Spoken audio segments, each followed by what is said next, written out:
सभी का अभिनंदन और स्वागत। मैं अनुराधा आपका धन्यवाद देती हूँ कि आपने हमारे YouTube और Spotify चैनल्स को लाइक, शेयर, सब्सक्राइब किया और वहां पर अपने कमेंट्स और सुझाव दिए। आज हम उत्तरा दीदी के साथ फिर से जुड़े हैं एक बहुत ही सुंदर टॉपिक के साथ। तो दीदी प्रणाम, नमस्कार। नमस्कार। दीदी आज आप हमें क्या सिखाएं? अरे सिखाना क्या है, बताना है जस्ट। तुम तो खुद ही अपने ज्ञानवान हो। आज हम संतान पक्ष को लेकर कि संतान होगी या नहीं, इसके ऊपर हम लोग थोड़ा सा बातचीत करना चाहते हैं। इसके पीछे एक दो रीजन है। पुराने जमाने में भी ये समस्या रहती थी और मैंने जो कुंडलियां ली हैं वो अब 60+ हो गए हैं दोनों हस्बैंड वाइफ, इसलिए मैंने लिया है। लेकिन ये समस्या आजकल के जमाने में, वर्तमान समय में थोड़ी ज्यादा हो गई है। उसके पीछे एक रीजन है कि लड़कियां भी अपना कैरियर बनाने में लगी रहती हैं, लेट मैरिज करते हैं 30-35 साल में। तो आप समझ सकते हैं कि उनके जो पीरियड्स होते हैं या वो वयस्क जो है वो तो जल्दी हो जाती हैं और फिर 30-35 साल तक शादी नहीं होती है। तो एक नॉर्मल नियम हमारा सृष्टि का या प्रकृति का है कि जिस चीज का हम उपयोग नहीं करते हैं वो हमारी खराब होने हो लगती जाती है। हाँ। तो उसी डिटीरियोरेट होती है। तो जब वो शादी करती है 30-35 साल की उम्र में और फिर उनको बच्चे की आवश्यकता होती है या चाहते हैं, बच्चे के लिए प्यार सबके मन में रहता है, तो उनके कुछ ना कुछ प्रॉब्लम आ जाती है। और पीसीओडी की तो समस्या तुम जानती हो कि एक आजकल यूनिवर्सल बहुत ज्यादा हो चुकी है। हाँ। बहुत ज्यादा फैल रही है, बहुत ज्यादा है। और इसमें मतलब क्योंकि प्रोजेनी जो है हमारे शास्त्रों में भी 5th हाउस को ही लिया है एस्ट्रोलॉजिकली संतान सुख के लिए। लग्न और पंचम भाव का संबंध, सूर्य और गुरु का संबंध, ये इस तरह से बहुत सारी बातें कही गई हैं। तो इसके अलावा जो प्रोजेनी का जो मेन जो है वो स्त्री की कोख है और पंचम भाव से हम उसको देखते हैं। तो हमें जो है जब भी हम संतान पक्ष देखें, कोई हमारे पास आता है कि हमारे बच्चे नहीं हो रहे हैं, हमारे इतने साल हो गए शादी को, तो हमें एक तो उनको ये सजेस्ट करना चाहिए। जेंट्स आते हैं, मान लीजिए अपनी कुंडली दिखाते हैं या लेडीज आती हैं, तो हमें एक तो उनको ये कहना चाहिए कि आप दोनों की कुंडली दिखाइए ताकि हमें ये क्लियर हो जाए कि भाई किसकी कुंडली में कमी है। क्योंकि जरूरी नहीं है कि हमेशा वाइफ की कुंडली में ही कमी आए, हस्बैंड की कुंडली में भी कभी कभी हो सकती है। तो एक तो हमें दोनों की कुंडली देखनी चाहिए। और इस मामले में जो है कृष्णमूर्ति जी ने कुछ नियम और सिद्धांत बहुत ही स्पष्ट बताए कि संतान होगी या नहीं। एक तो उन्होंने बेसिक नियम जो है वो ये है कि भाई पंचम भाव में शुभ ग्रह हो, चंद्रमा वहां हो तो संतान में वृद्धि करते हैं। इसके अतिरिक्त अगर हम सिस्टमैटिकली देखें तो हमें ग्रहों के बारे में जानकारी होनी चाहिए कि कौन से ग्रह संतान देने वाले हैं और कौन से ग्रह नपुंसक ग्रह हैं। इसमें सूर्य, चंद्र, मंगल ये पुरुष ग्रह माने गए हैं। चंद्र और शुक्र जो हैं ये स्त्री राशियां ग्रह माने गए हैं। और बुध और शनि ये दोनों ग्रह नपुंसक माने गए हैं। तो जब हम संतान पक्ष देखते हैं तो हमें इस चीज का विशेष ध्यान रखना चाहिए कि ये दोनों ग्रह नपुंसक माने गए हैं। इसके साथ साथ कुछ राशियां भी हैं। कुछ राशियां फलदायी राशियां हैं जैसे कर्क, वृश्चिक और मीन। तो ये जल तत्व की राशियां जो हैं ये यदि पंचम भाव से जुड़ी रहती हैं या एकादश भाव से जुड़ी रहती हैं तो हमारे संतानोत्पत्ति में सहायक सिद्ध होती है। और अधिकांश ग्रह भी अगर इन राशियों में हो तो भी। और कुछ राशियां हैं जो बांझ राशियां कहलाती हैं, बैरन साइन। इसमें मेष राशि, सिंह राशि, मिथुन राशि और कन्या राशि, ये 4 राशियां प्रमुख रूप से मानी गई हैं। मतलब 2 राशियां तो अग्नि तत्व की हैं और 2 राशियां बुध की हैं। इसमें केवल धनु राशि जो अग्नि तत्व की है उसको शामिल नहीं किया गया है क्योंकि उसका स्वामी गुरु है, उसको एक्सेप्शनली छोड़ दिया गया है। तो यही उन्होंने कहा है कि पंचम एकादश भाव पर यदि ये साइन होते हैं सफला राशियां और कुंडली में अन्य ग्रह भी जल तत्व की राशियों में होते हैं, चंद्रमा ही होता है और लग्न का स्वामी भी यदि होता है या देखता है तो संतान हो जाती है। लेकिन इसके विपरीत न तो लग्नेश हो जल तत्व की राशियों में, न चंद्रमा हो और पंचम भाव और 11th हाउस के स्वामी भी नहीं हो तो संतान होने में काफी परेशानी आ जाती है। अब इसमें एक चीज हम देखते हैं कि आजकल जो है एक तरफ संतान पक्ष की परेशानियां भी आ रही हैं तो दूसरी तरफ साइंस और टेक्नोलॉजी ने भी बहुत ही उन्नति कर ली है। तो व्यक्ति के अगर क्षीण योग भी होते हैं तो वो किसी न किसी तरह से साइंस टेक्नोलॉजी के प्रयोग से, सरोगेसी से या जो करवा लेते हैं दूसरे IVF वगैरह से संतान प्राप्त तो कर लेता है। लेकिन फिर हम यदि कुंडली के हिसाब से देख लेते हैं तो उन्होंने स्पष्ट रूप से कहा है कृष्णमूर्ति जी ने कि सबसे पहले आप स्त्री पुरुष दोनों कुंडलियों का सूक्ष्मता से विवेचन करें और लड़की की कुंडली का पंचम भाव का सबलॉर्ड देखें, और ये sublord second house, fifth house और 11th हाउस में से किसी भी भाव का सिग्निफिकेटर होना चाहिए। सेकंड हाउस हमारा कुटुंब स्थान है, फिफ्थ हाउस हमारा संतान का है इन जनरल, और 11th हाउस हमें लाभ या गेन या हमारी मनोकामना पूर्ति का है। और इसमें जो सबलॉर्ड होते हैं वो बुध या शनि नहीं होने चाहिए, ये एक चीज का ध्यान रखना चाहिए। और ये बांझ राशि में नहीं होने चाहिए, बैरन साइन में, मतलब मेष, सिंह, मिथुन और कन्या में नहीं होने चाहिए। तो जब भी सेकेंड हाउस, फिफ्थ हाउस और 11th हाउस के सूचक ग्रहों की दशा अंतर दशा चलती है तब संतान संभव है।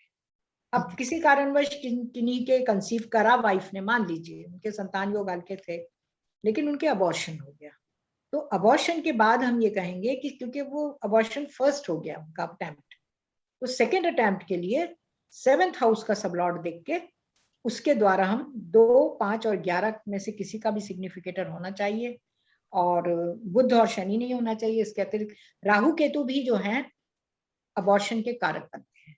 तो राहु दीदी, केतु, यदि पहला बच्चा गर्भ में किसी कारणवश नहीं रह पाता और मतलब मिसकैरेज हो गया या कोई अनहोनी हो गई या अबॉर्शन हो गया, तो वो फिर जब हम दूसरा बच्चा देखेंगे वो हम वो 7th हाउस से देखेंगे और 7th हाउस के सिग्निफिकेटर्स से देखेंगे। नहीं, सिग्निफिकेटर्स तो वापस फिर 2, 5, 11 के आएंगे, 2, 5, 7, 11 के भी आ जाएंगे। हाँ। सबलॉर्ड प्रॉमिस करेगा 7th हाउस का सबलॉर्ड कि चाइल्ड होगा कि नहीं जी। और अगर तीसरा बच्चा होता है, मान लीजिए एक से अधिक कोई करवाना चाहता है, ये हम ऐसे ही बता रहे हैं, तो 9th हाउस का सबलॉर्ड, मतलब छोटा भाई का छोटा भाई उसका, हाँ। सबसे फर्स्ट चाइल्ड 5th हाउस, फिर सेकंड चाइल्ड 7th, फिर 11th। 9th। और इसी प्रकार यदि हम प्रश्न कुंडली से भी कईयों का देखना चाहते हैं, कई लोग पूछ लेते हैं कि मेरा तो प्रश्न कुंडली से आप बता दीजिए, तो हम उसमें एक चीज और ऐड कर लेते हैं, हम 5th हाउस का सबलॉर्ड लेते हैं। जो भी हमसे पूछना चाहता है उसके लिए हम एक चीज देखते हैं कि वो वक्री नहीं होना चाहिए, नंबर 1। अगर वो वक्री है या वक्री ग्रह के नक्षत्र में है तो समझ लीजिए कि उसकी मनोकामना पूरी नहीं होगी, और वक्री भी नहीं है, वक्री ग्रह के नक्षत्र में भी नहीं है, तो वो बुध शनि भी नहीं होना चाहिए। और कोई भी अन्य ग्रह हो, इसमें राहु केतु के लिए भी हमें ये देख लेना चाहिए कि राहु केतु कुंडली में किन राशि मतलब ग्रहों के सूचक बन पड़ रहे हैं। हाँ। और अक्सर उनकी टेंडेंसी मानी गई है कि वो गर्भपात देते ही हैं या परेशान करते हैं। ये मैं मतलब इस तरह से नहीं कह रही हूँ, भुक्त भोगी भी हूं मैं। मेरे अपने जो है शुक्र की महादशा में राहु के अंतर में, राहु ने मुझे और मेरे अबॉर्शन भी काफी हुए हैं, लेकिन इसमें बच्चा हुआ पूरा, लेकिन प्रीमेच्योर हुआ और होने के बाद वो खत्म हो गया।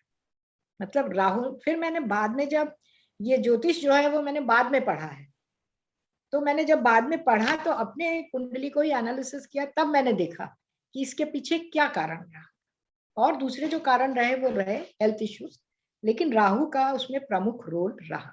तो राहु केतु को हमें प्रमुखता से देखना चाहिए। यहाँ मेरा जो राहु है वो गुरु का ही एजेंट था कुंडली में, लेकिन फिर भी उसने जो करना था, क्योंकि पाप ग्रह जो हैं ये शनि, मंगल, राहु, केतु आपको कितना भी धन धान्य दे देंगे, उन्नति दे देंगे, लेकिन जब ये आपके स्वास्थ्य संबंधी विषयों के ऊपर अगर इनकी बनती है तो ये आपको बीमार करे बिना छोड़ते नहीं, बहुत बुरा प्रभाव चढ़ते हैं। इसी संदर्भ में हमारे पास 2 कुंडलियां हैं, ये दोनों हस्बैंड वाइफ हैं, और इनकी कुंडली हम देख रहे हैं, सीनियर सिटीजन हो गए हैं ये, इनके बिल्कुल बच्चे नहीं। ठीक है, ये जो कुंडली है देखिए, ये हमारे पास मेल की कुंडली है। हम पहले मेल की कुंडली ले रहे हैं, फीमेल की भी है, अगर आप चाहें तो पहले हम फीमेल की भी ले सकते हैं, ऐसी कोई बात। पहले हम लोग मेल ले लेते दीदी, फिर ठीक है, ठीक है, क्योंकि मेल अक्सर खुली मेल लोग ही ज्यादा पूछते हैं। ठीक है, ले लेते हैं। ये जो है इनका 24 मार्च 1956 है डेट ऑफ बर्थ, सैटरडे है, 9:20 सुबह का जन्म है, सलुम्बर, नॉर्थ मेवाड़, मतलब उदयपुर के पास का है इनका जन्म। हमने उदयपुर में बहुत रिसर्च वर्क किया हुआ है, इसलिए हमारे पास उधर एरिया की बहुत कुंडलियां। नाम मैंने इनका बदल दिया है एक्चुअली, क्योंकि अच्छा नहीं लगता है। इनकी देखिए वृषभ लग्न की कुंडली आई है 1 डिग्री और 10 मिनट की। अब हम पहले कुंडली देख लेते हैं। और एक चीज और मैं जो बताना भूल गई थी, अगर लग्न सप्तम में राहु केतु होते हैं तो उनके भी परेशानी आती है संतान संबंधी, और पंचम एकादश में होते हैं तब भी संतान संबंधी परेशानी आती है। तो सबसे पहले तो इनके लग्न सप्तम में जो है शनि, ये राहु केतु आ गए। उसके बाद इनके जो है 5th हाउस का जो लॉर्ड है, अभी हम सब लॉर्ड पे नहीं आ रहे हैं, आएंगे अभी। 5th हाउस का जो स्वामी है वो है बुध, और बुध भी देखिए कहाँ जा बैठा है, कुंभ राशि में है, और पंचम भाव से छठे भाव में चला, हाँ, छठे में चला गया है। ठीक है, ये इनके पंचम भाव की स्थिति हो गई। अब हम अगर गुरु को देखें तो गुरु इनका जरूर उच्च का है, स्वग्रही है, जल तत्व की राशि में है, लेकिन गुरु की दृष्टि पंचम भाव पर भी नहीं है। हाँ, सप्तम भाव पर अवश्य है और नवम भाव पर भी है, लेकिन गुरु की महादशा या अंतदशा नहीं आ पाई। अब हम देख लेते हैं, और राहु केतु इनके लग्न सप्तम में है। इसके अलावा यदि हम देखें तो केपी कुंडली, अब हम सिग्निफिकेटर्स निकाल लेते हैं। तो सिग्निफिकेटर्स में हम लोग देखते हैं कि पंचम भाव का सबलॉर्ड है मंगल, है ना। और मंगल जो है देखिए आप धनु राशि में है, हालांकि ये अग्नि तत्व की यही राशि है, और धनु राशि में है, और शुक्र के नक्षत्र में है, शुक्र 12वें भाव में है, और शनि के सब में है। शनि 11वें भाव का सिग्निफिकेटर बन रहा है, लेकिन आप देखिए कि 2, 5, 11 में से केवल सबलॉर्ड की स्टेज पे शनि आया है, और शनि भी जो है हम पहले ही मना कर चुके हैं कि शनि नपुंसक ग्रह है। हालांकि मंगल देख लीजिए किसी भी तरह से सहायक थोड़ा सिद्ध हो सकता है, लेकिन वो एक तरह से नेगेट कर रहा है संतान पक्ष को। देख लीजिए 5th हाउस का सबलॉर्ड 2, और 5, ऐसे भी वो 8th हाउस में चला जाता है। हाँ 8th हाउस में आ गया है लग्न कुंडली से। हाँ। और सिग्निफिकेटर तो वो है ही नहीं 2, 5, 11 में से, केवल सबलॉर्ड में वो शनि के सब में है, वहां पर जाकर वो थोड़ा सा 11th हाउस से जुड़ता है। तो इसमें पंचम भाव से और 2nd हाउस से कहीं भी नहीं जुड़ रहा है। इसी प्रकार सप्तम भाव का हम सबलॉर्ड देखें, वो भी मंगल है, ठीक है ना। और एकाद नवम भाव का सबलॉर्ड देखते हैं तो वो शनि।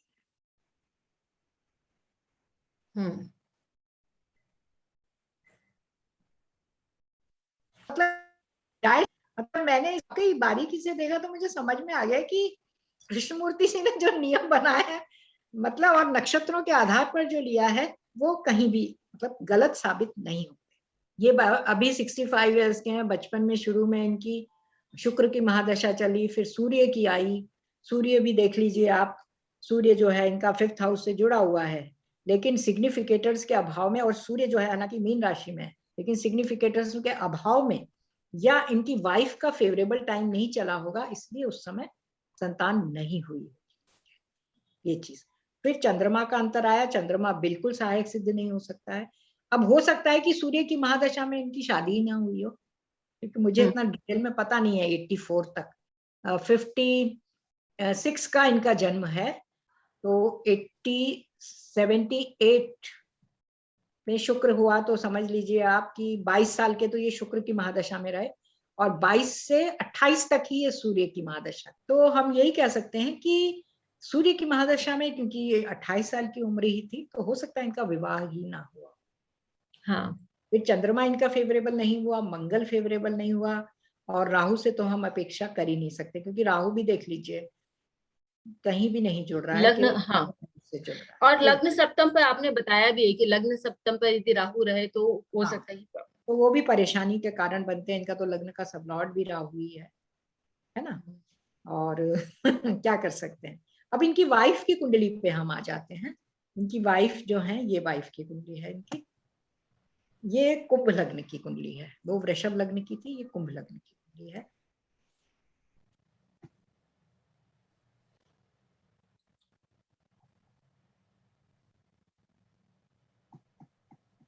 इनके क्या है कि अपन ने जो थ्योरी पढ़ी कि चंद्रमा इनका मतलब पंचम भाव में होता है तो संतान देता है, लेकिन इनका चंद्रमा पंचम भाव में है। एक तो वो छठे भाव का स्वामी है, नंबर 1, और नंबर 2 यहाँ पर भी इनके भी मिथुन राशि, उनके कन्या राशि,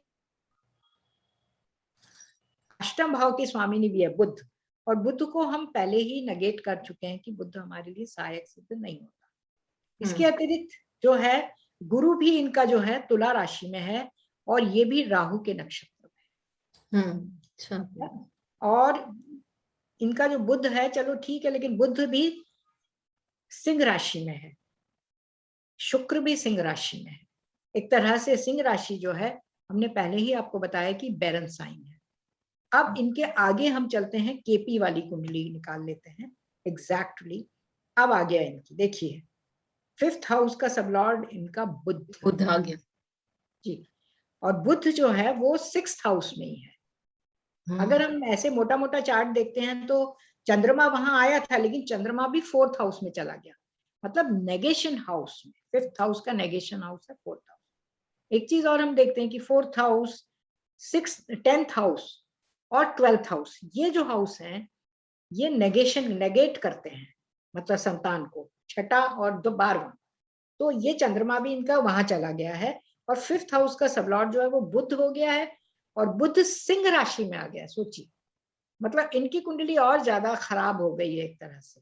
सिंह राशि में हो गया, वो भी 6th हाउस में आ गया, बैरन साइन में। हालांकि वो 2nd हाउस से जुड़ रहा है, पर वो केतु के नक्षत्र में है, और हम राहु केतु के बारे में पहले ही चर्चा कर चुके हैं, और केतु भी इनका मेष राशि में है ना। मेष राशि मतलब बैरन साइन। और सूर्य के सब में या तो सबलॉर्ड भी मदद नहीं कर रहा। 7th हाउस का सबलॉर्ड खुद केतु है, केतु केवल 2nd हाउस से जुड़ा हुआ है, वो भी मेष राशि में बैरन साइन में, तो वो भी हेल्प नहीं कर रहा। जरूर इन्होंने कुछ ना कुछ अपनी तरफ से कोशिश करी होगी, ट्रीटमेंट करवाए होंगे, लेकिन इनको सफलता नहीं मिली। और फिर इनका नेचर भी ऐसा हो गया। और थर्ड जो है, तीसरी संतान के लिए शनि है 9th हाउस का सबलॉर्ड, जो कि वो भी नपुंसक ग्रह है, किसी काम का नहीं है, तो उसने भी कोई मदद नहीं की। हालांकि इनकी देखिए एक समय में गुरु की महादशा भी चली है, लेकिन गुरु भी पूरा सहायक सिद्ध नहीं हुआ है। देखिए गुरु के सिग्निफिकेटर्स राहु के नक्षत्र और राहु के ही सब में। और 4th हाउस का सबसे अधिक स्ट्रॉन्ग सिग्निफिकेटर बना हुआ है 4th 8th, मतलब संतान नहीं दे रहा है। और इनका फिर ऐसा नेचर हो गया दोनों पति पत्नी को कि इनको संतान का मोह भी नहीं रहा। इन्होंने कोशिश भी नहीं करी कि भाई अडॉप्ट करें या कुछ करें। इसके विपरीत अभी मुझे पता लगा लेटेस्ट, कल परसों जब मैंने ये कुंडली ले, तो मुझे ज्ञात हुआ कि अब इनको ना बच्चों के प्रति, इनके घर में किराएदार आए और उनके छोटे छोटे बच्चे हैं, तो उन बच्चों को ये इतना प्यार करते हैं जिसकी कोई हद नहीं। तो मानव मन का एक स्वभाव है बच्चों के प्रति आकर्षण, उनकी गतिविधियों के प्रति बहुत ही सम्मोहन। तो वो स्थिति अभी इनकी हमें दिखाई देती है, लेकिन इनके अपने संतान किसी भी प्रकार से नहीं हो पाई। इसका इन्हें थोड़ा अफसोस पहले नहीं रहा होगा, लेकिन अब शायद अफसोस रहा होगा। तो हमने देखा कि केपी के प्रिंसिपल से भी हमें 5th हाउस का सबलॉर्ड, 5th हाउस के सिग्निफिकेटर्स, इन सबको बहुत अच्छे से देखना चाहिए।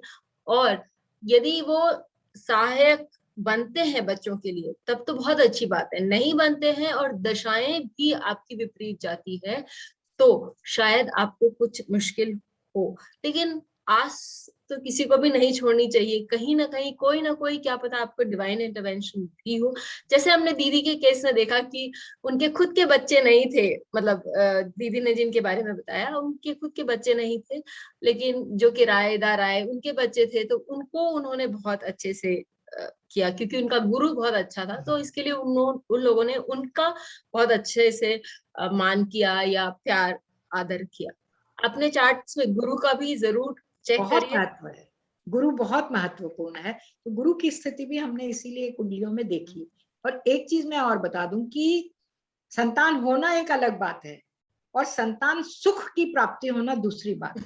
तो अभी हमने संतान होने के विषय में चर्चा की, हम फिर कभी अगले एपिसोड में संतान सुख की चर्चा अवश्य करेंगे। संतान होते हुए भी लोग दुखी हैं। हाँ, तो इस विषय को ध्यान में रखते हुए आगे बढ़ते हैं और फिर मिलेंगे, तब तक के लिए बेल आइकन को दबाएं ताकि आपको वीडियोस की अपडेट मिलती रहे। हमारे वीडियोस को लाइक करें, शेयर करें, उन पर कमेंट करें और हमारे चैनल को सब्सक्राइब करें न भूलें।